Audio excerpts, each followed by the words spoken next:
আসসালামু আলাইকুম ভিউয়ার্স, আমার চ্যানেলে আপনাদের সবাইকে স্বাগতম। আজকে আপনাদের জন্য নিয়ে এসেছি নতুন একটি রেসিপি, সর্ষে ইলিশ রেসিপি। মজাদার সর্ষে ইলিশ খেতে কার না ভালো লাগে। আর আমার এই রেসিপিটি ফলো করে যদি বাড়িতে সর্ষে ইলিশ তৈরি করেন, আপনি কিন্তু হয়ে উঠবেন সবার কাছে অনেক প্রশংসনীয়। সবাই আপনার ফ্যান হয়ে যাবে। চলুন তাহলে রেসিপিটি দেখে নেওয়া যাক। সর্ষে ইলিশ তৈরির জন্য আমি এখানে একটা ইলিশ মাছ নিয়ে নিয়েছি এবং এটাকে রেগুলার কাট করে কেটে নিচ্ছি।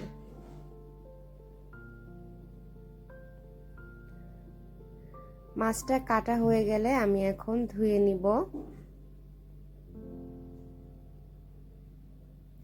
দেখুন, মাছ কেটে ধুয়ে নেওয়া হয়ে গিয়েছে। এবার মাছটাকে মেরিনেট করার পালা।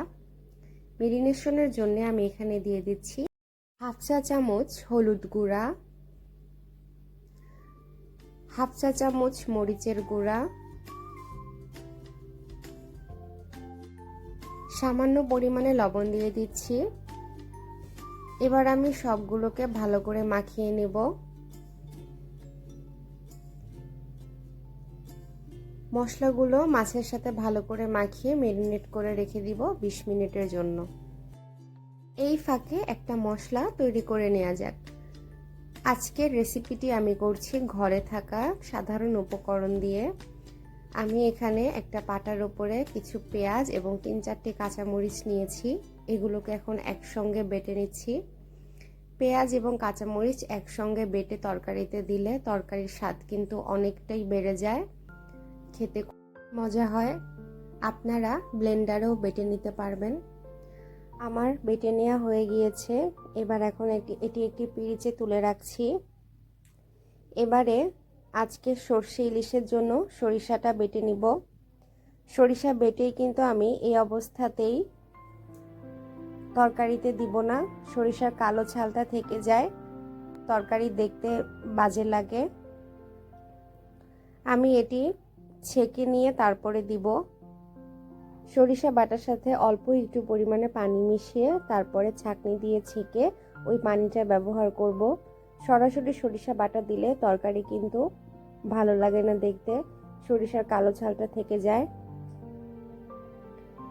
আপনারাও সরিষা বাটার পর এটা ছেঁকে তারপরে এর পানিটা দিবেন। এতে সর্ষে ইলিশের স্বাদের কোনো হেরফের হবে না, বরং তরকারিটি দেখতে আরো সুন্দর লাগবে। রান্নার পালা। চুলায় আমি হাঁড়ি বসিয়ে দিয়েছি। এবার মাছগুলো ভেজে নেওয়ার জন্য তেল দিয়ে দিলাম। মেরিনেট করা মাছগুলোকে তেল গরম হয়ে গেলে দিয়ে দিচ্ছি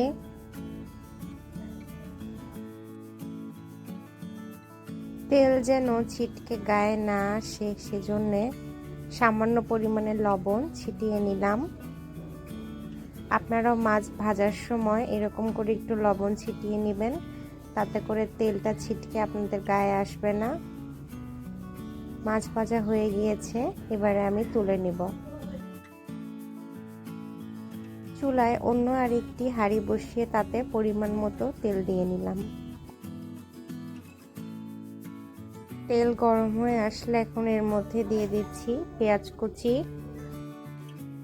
মাঝারি আঁচে আমি এখন পেঁয়াজগুলোকে ভেজে বাদামি কালার করে নিব।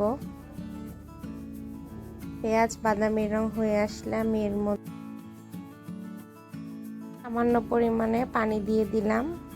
এবারে বাকি মশলাগুলো দিয়ে দিব।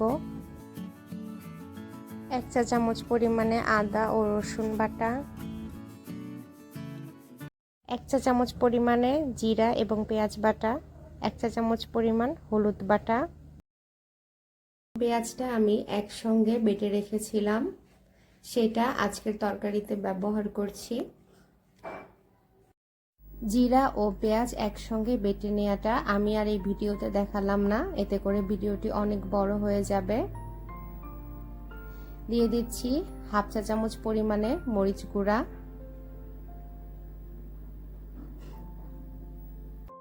চুলার জাল কিন্তু মিডিয়ামেই রাখা আছে।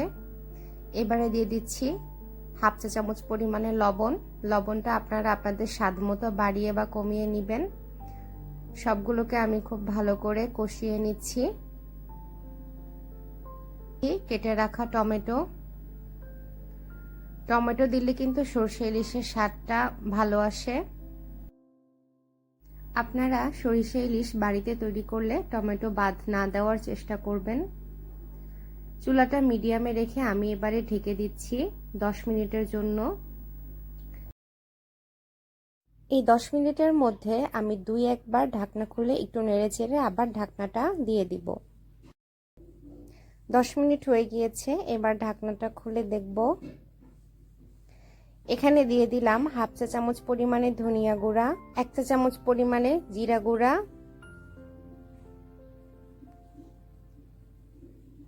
উপকরণগুলোকে আমি কষিয়ে নেওয়া মশলার সাথে একটু ভালো করে নেড়েচেড়ে মিশিয়ে দিচ্ছি।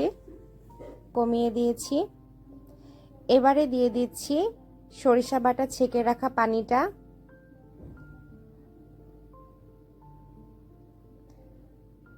ভালো করে নেড়েচেড়ে মিশিয়ে দিচ্ছি। চুলার জালটা আবারও মিডিয়ামে রেখে আমি ঢাকনা দিয়ে ঢেকে রাখছি 10 মিনিটের জন্য। মাঝখানে 2-3 বার ঢাকনা খুলে একটু নেড়ে দিয়েছি। ফিরে এলাম 10 মিনিট পরে।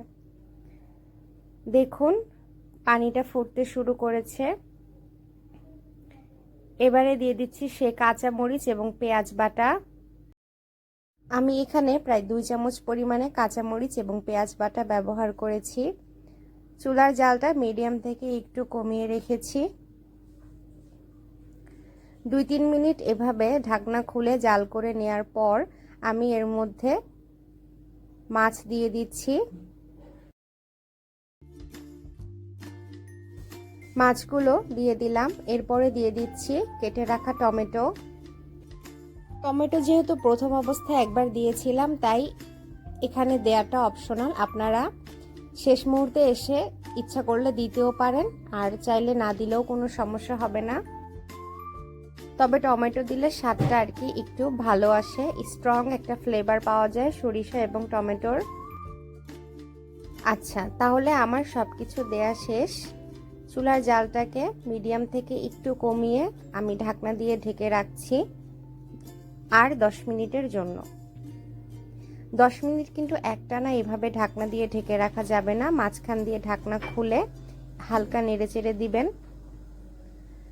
10 মিনিট হয়ে গিয়েছে, দেখুন আমার তরকারিটাও কিন্তু হয়ে এসেছে। তরকারির রংটা কত সুন্দর হয়েছে এবং এখান থেকে কিন্তু খুব সুন্দর একটা ঘ্রাণ আসছে। এবার আমি এটাকে নামিয়ে নিয়ে পরিবেশন করে দেখাচ্ছি। দেখুন তৈরি হয়ে গেল সরষে ইলিশ। রেসিপিটা কি আপনাদের কাছে কঠিন লেগেছে? রেসিপিটা কিন্তু অনেক সহজ।